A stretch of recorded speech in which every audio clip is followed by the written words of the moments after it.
बिजली का बिल अदा ना कर पाने की टेंशन से लड़के ने तेजाब पीकर जिंदगी का ही खात्मा कर लिया। ਬਿੱਲ ਆ ਗਿਆ, ਸਾਡੇ ਕੋਲ ਬਿੱਲ ਨਹੀਂ ਜਮਾ ਹੋ ਸਕਿਆ। ਵਾਪਸ ਵਾਲੇ ਆਏ ਨੇ, ਸਾਡਾ ਮੀਟਰ ਲਾ ਕੇ ਲੈ ਗਏ ਨੇ। ਇਹਨਾਂ ਨੇ ਫਿਰ ਤਾਰ ਲਾ ਲਈ ਏ, ਇਹਨਾਂ ਦੇ ਉੱਤੇ ਪਰਚਾ ਦੇ ਦਿੱਤਾ। ਬਾਅਦ ਵਿੱਚ ਮੇਰਾ ਬੱਚਾ ਇਕੱਲਾ ਸੀ, ਕਹਿੰਦਾ ਮਾਮਾ ਜੀ ਮੈਂ ਜ਼ਿੰਦਗੀ ਤੋਂ ਬੜਾ ਤੰਗ ਆ, ਮੈਂ ਤੇਜ਼ਾਬ ਪੀ ਲਿਆ। ये वाकया असल में है क्या? ਮੇਰਾ ਪੁੱਤਰ ਏਡਾ ਸ਼ੇਰ ਜਵਾਨ ਦੁਨੀਆ ਤੋਂ ਟੁਰ ਗਿਆ, ਮੈਂ ਕਿਵੇਂ ਜੀਵਾਂ? ਮੇਰਾ ਦੁਨੀਆ ਦੇ ਕੋਈ ਇੱਕ ਪੁੱਤਰ ਸੀ, ਮੈਨੂੰ ਹੋਰ ਸਾਰਾ ਵੀ ਕੋਈ ਨਾ। ਮੇਰਾ ਦੁਨੀਆ ਦੇ ਕੋਈ ਇੱਕ ਪੁੱਤਰ ਸੀ, ਮੈਂ ਬੜੇ ਵਰਦਾਂ ਨਾਲ ਆਪਣਾ ਪੁੱਤਰ ਪਾਲਿਆ ਸੀ। ਬਿੱਲ ਆ ਗਿਆ, ਸਾਡੇ ਕੋਲ ਬਿੱਲ ਨਹੀਂ ਜਮਾ ਹੋ ਸਕਿਆ। ਵਾਪਸ ਵਾਲੇ ਆਏ ਨੇ, ਸਾਡਾ ਮੀਟਰ ਲਾ ਕੇ ਲੈ ਗਏ ਨੇ। ਲਾਗ 2-3 ਦਿਨ ਬਾਅਦ ਅਸਾਂ ਬਿੱਲ ਵੀ ਤਾਰ ਦਿੱਤਾ ਹੈ। ਜੁਰਮਾਨਾ 2500 ਨਾ ਮੰਗਿਆ ਸੀ, 2500 ਜੁਰਮਾਨਾ ਵੀ ਦੇ ਦਿੱਤਾ ਹੈ। ਬਾਅਦ ਵਿੱਚ ਉਹਨਾਂ ਨੂੰ ਕਿਹਾ, ਇਹਨਾਂ ਦੇ ਪਾਪਾ ਨੇ ਆਖਿਆ ਕਰਾਮਤ ਨੂੰ ਕਿ ਸਾਡਾ ਜਾ ਕੇ ਮੀਟਰ ਲਾ। ਉਹਨੇ ਨਹੀਂ ਕੋਈ ਗੱਲ ਗੋਲੀ, ਇਹਨਾਂ ਨੇ ਫਿਰ ਤਾਰ ਲਾ ਲਈਏ। ਤਾਰ ਲਾ ਲਈਏ, ਥੋੜੀ ਦੇਰ ਤਾਰ ਮੀਟਰ ਚੱਲਿਆ, ਬਈ ਲਾਈਟਸ ਅਸੀਂ ਇਸਤੇਮਾਲ ਕੀਤੀ ਹੈ। ਫਿਰ ਆਏ ਨੇ, ਆ ਕੇ ਉਹਨਾਂ ਨੇ ਵੇਖਿਆ ਤਾਰ ਕੱਟ ਕੇ ਲੈ ਗਏ ਨੇ। ਇਹਨਾਂ ਦੇ ਉੱਤੇ ਪਰਚਾ ਦੇ ਦਿੱਤਾ। ਪੁਲਿਸ ਆਏ ਨੇ, ਬੰਦੇ ਇਹਨਾਂ ਨੂੰ ਫੜ ਕੇ ਲੈ ਗਏ ਨੇ। ਬਾਅਦ ਵਿੱਚ ਮੇਰਾ ਬੱਚਾ ਇਕੱਲਾ ਸੀ, ਉਹ ਕਿੱਥੇ ਕਿੱਥੇ ਭੱਜਦਾ। ਉਹ ਗਿਆ ਦਫ਼ਤਰ, ਉੱਥੇ ਜਾ ਕੇ ਉੱਥੇ ਕਚਹਿਰੀ ਗਿਆ, ਉੱਥੇ ਜਾ ਕੇ ਵਕੀਲ ਕੀਤਾ। ਵਕੀਲ ਨੇ ਕਿਹਾ ਕਿ ਜਿੰਨਾ ਚਿਰ ਇਹ ਜੱਜ ਅੱਗੇ ਪੇਸ਼ ਨਾ, ਉਹਨਾਂ ਦੀ ਜ਼ਮਾਨਤ ਨਹੀਂ ਹੋ ਸਕਦੀ। ਚਲੋ ਇਹ ਉੱਥੇ ਟੁਰ ਗਏ ਨੇ ਜੇਲ੍ਹ ਵਿੱਚ। ਉਹਨੇ ਫਿਰ FIR ਲਈ ਏ। ਉਹਨੇ ਜਾ ਕੇ ਤੇ ਕਿਹਾ ਕਿ ਵਕੀਲ ਨੇ ਆਖਿਆ ਕਿ ਇਹਨਾਂ ਨੂੰ ਨਾ ਜਿਹੜਾ ਬਿੱਲ ਧਰਿਆ ਨਾ, ਉਹਦੀ ਰਸੀਦ ਚਾਹੀਦੀ ਹੈ।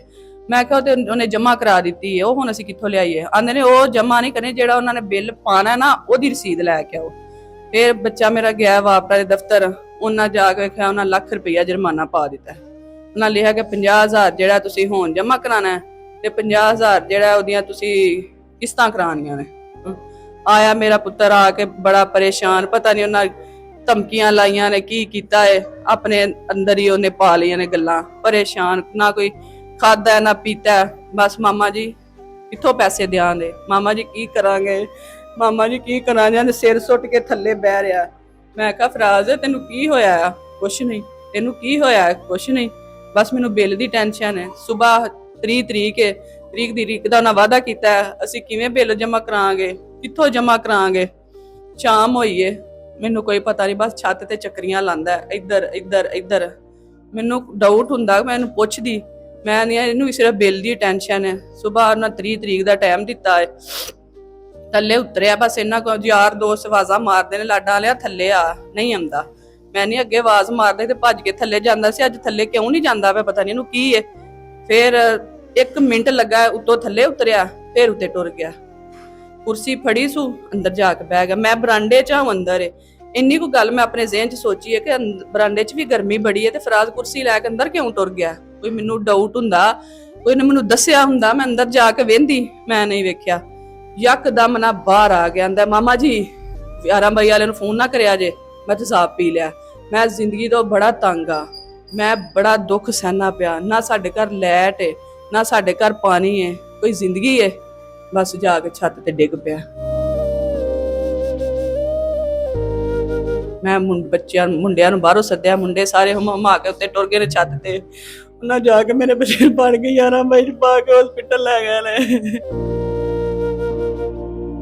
अच्छा, मुझे ये बताएं कि जब उसने तेजाब पी लिया था, उसके बाद कितनी देर बाद रेस्क्यू आई और कितनी अस्पताल जाते जाते जो है वो जाम हक हो गया? नहीं, बड़ी जल्दी आ गई गड्डी जल्दी आ गई। उत्थे अगे उन्हें जाके बोतल लाई है, सिरप पियाया, अगों उन्हें टीके शिके लाए ने। 1:30 बजे उन्होंने छुट्टी दे दी है।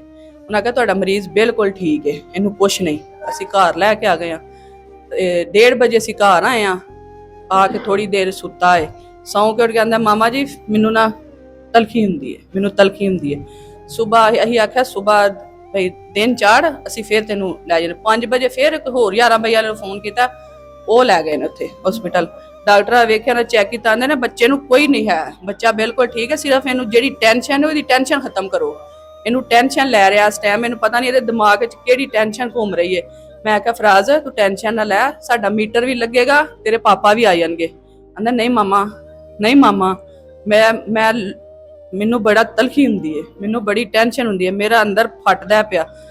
ਬਸ ਇਹ ਗੱਲ ਹੈ। अच्छा मुझे ये बताएं, जब वो इंतकाल कर गया तो उसके वालिद उस वक्त जेल में थे, हाँ जी। फिर कैसे जो है उनको लेकर यहाँ पर आए?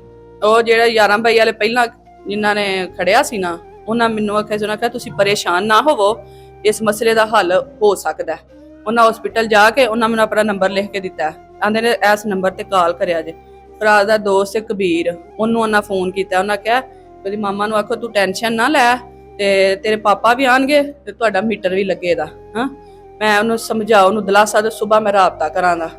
ਅਗਰ ਸੁਬਾਹ ਆਉਂਦੇ ਨੇ ਸਾਡੇ ਨਾਲ ਇਹ ਕੰਮ ਬਣ ਗਿਆ। ਮੇਰੀ ਫਿਰ ਉਸ ਬੰਦੇ ਨਾਲ ਨਹੀਂ ਗੱਲ ਹੋਈ, ਬਾਹਰੋਂ ਪਰ ਮੁੰਡਿਆਂ ਛੁੰਡਿਆਂ ਨਾਲ ਹੀ ਹੁੰਦੀ ਹੈ, ਮੇਰੀ ਉਹਦੇ ਨਾਲ ਗੱਲ ਨਹੀਂ ਹਲੇ ਤੱਕ ਹੋਈ। ये इंतहाई अफसोसनाक वाकया बनियावाला में पेश आया। हमने जो है मुतासरा फैमिली से मौकफ लेने में तो कामयाब हो गए, लेकिन जब हमने गैपको से मौकफ लेने की कोशिश की तो तर्जमान जो गैपको है राना जहांगीर साहब, उनसे रब्ता किया तो उनका कहना था कि मैं जो है आउट ऑफ सिटी हूँ। एक्सीडेंट कैंट को जो है मौकफ के लिए उन्होंने रब्ता किया, लेकिन जब हम एक्सीडेंट कैंट के ऑफिस में आते हैं तो मौसूफ एक्सीडेंट साहब जो है वो यहाँ पर दफ्तर में मौजूद ही नहीं होते, वो जो है बाहर निकले होते हैं। हमने जो है उनको मुतअद्दिद कॉल्स भी किए हैं कि फोन पर जो है उनसे बात कर लीजिए, लेकिन मौसूफ जो है फोन कॉल उठाने से भी कासर है। अब पता नहीं मामला क्या है जो गैपको जो है वो मौकफ देने से इनकारी है।